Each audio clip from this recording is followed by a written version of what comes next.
Boa tarde.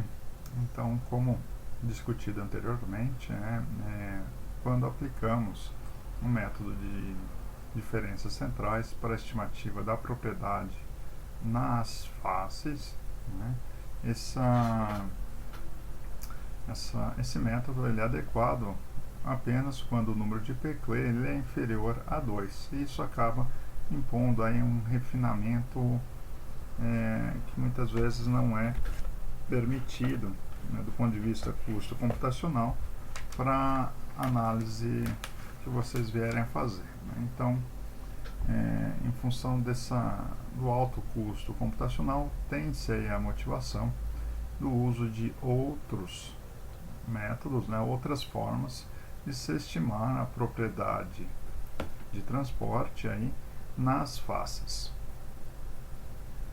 Bom, com base nessa discussão que tivemos, né, quanto maior a velocidade, maior a importância, no caso aqui o escoamento da esquerda para a direita, maior é a influência da propriedade φ do ponto P na face E e menor é a relevância aí da propriedade φ em E com relação à face E.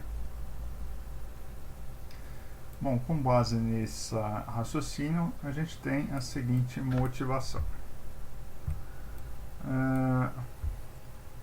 Poxa, se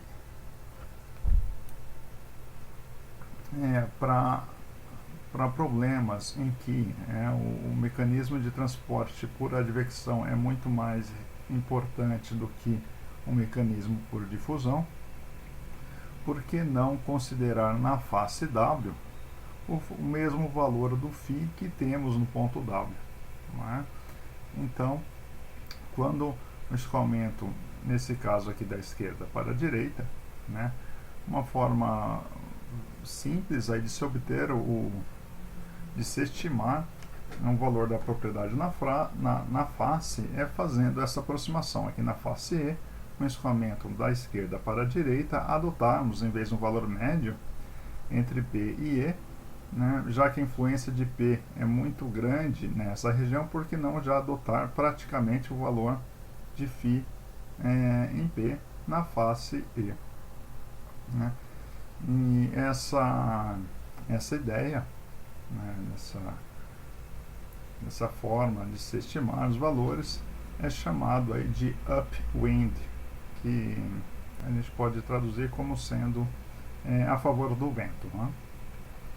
Então, nas faces, dependendo da direção do escoamento, a gente vai adotar um valor ou outro. Né? No caso aqui da face E, adotaríamos aí o valor de φ em P com escoamento da esquerda para a direita.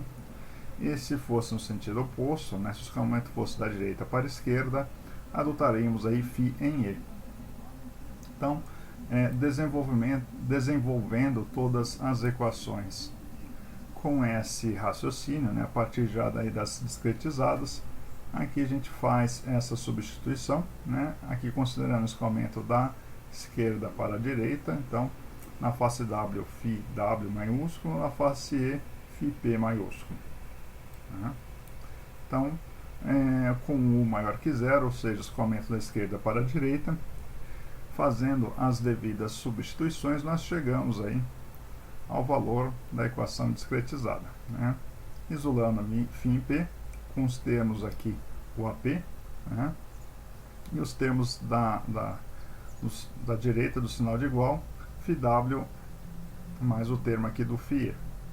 Então percebam que, ao contrário lá de diferenças centrais, aqui não é todo termo que vai aparecer o termo advectivo. Aqui no caso a gente tem apenas o difusivo aqui. Né? Quando invertemos o sentido do escoamento, seguindo o mesmo raciocínio, a gente tem aí o inverso, né? Apenas em W aqui é considerado a parte de difusão. Então, colocando isso num formato de tabela, que a gente consegue enxergar bem, né? Quando o escoamento está da esquerda para a direita, esses são os coeficientes, e da direita para a esquerda, temos uma outra configuração aqui. E aí seria interessante deixar isso escrito, colocado de uma forma que, independente da direção do escoamento, o equacionamento funcionasse, né? E daí a gente pode usar a prática, utilizarmos essa função, né, o max, aí, que retorna um valor, um maior valor dentre a lista que é colocada aqui dentro do parênteses, para atender esse pedido, né? Então, se pegarmos aqui, por exemplo, o AW, lembrando que o AP é uma combinação, né, da soma do AW com o AE.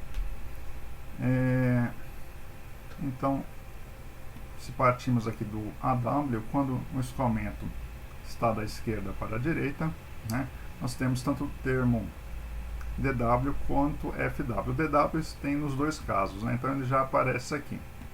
Mas o valor máximo entre FW e zero.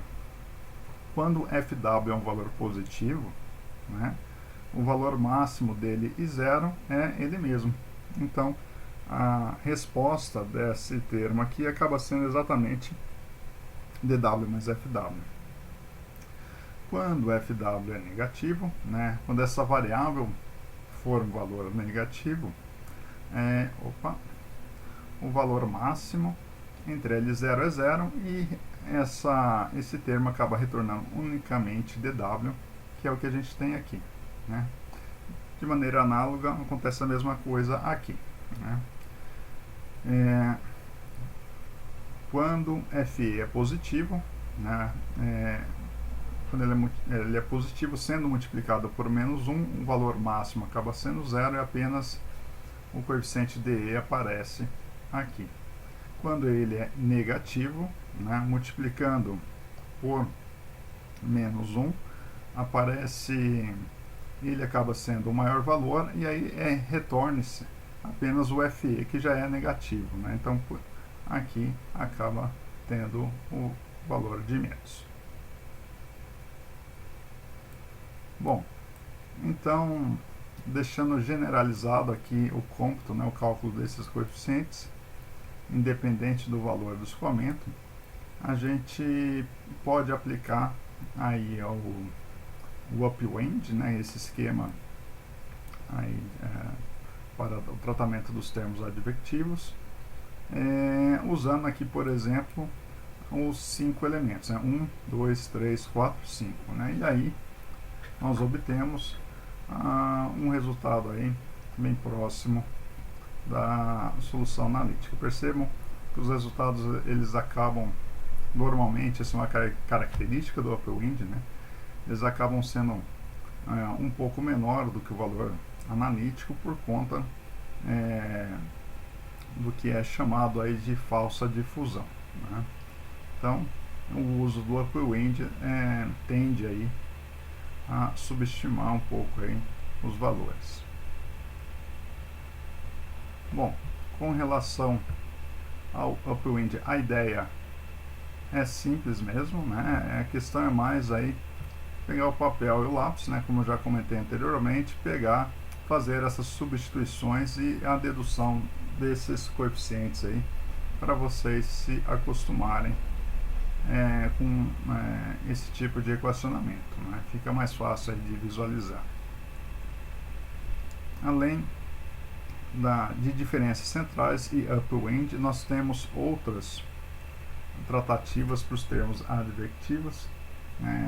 Nem todo método vai trazer uma ou outra vantagem ou desvantagem, né? No caso aqui percebemos a questão da falsa difusão, e aí estarei apresentando no próximo vídeo outras formas aí que comumente a gente pode estar se deparando.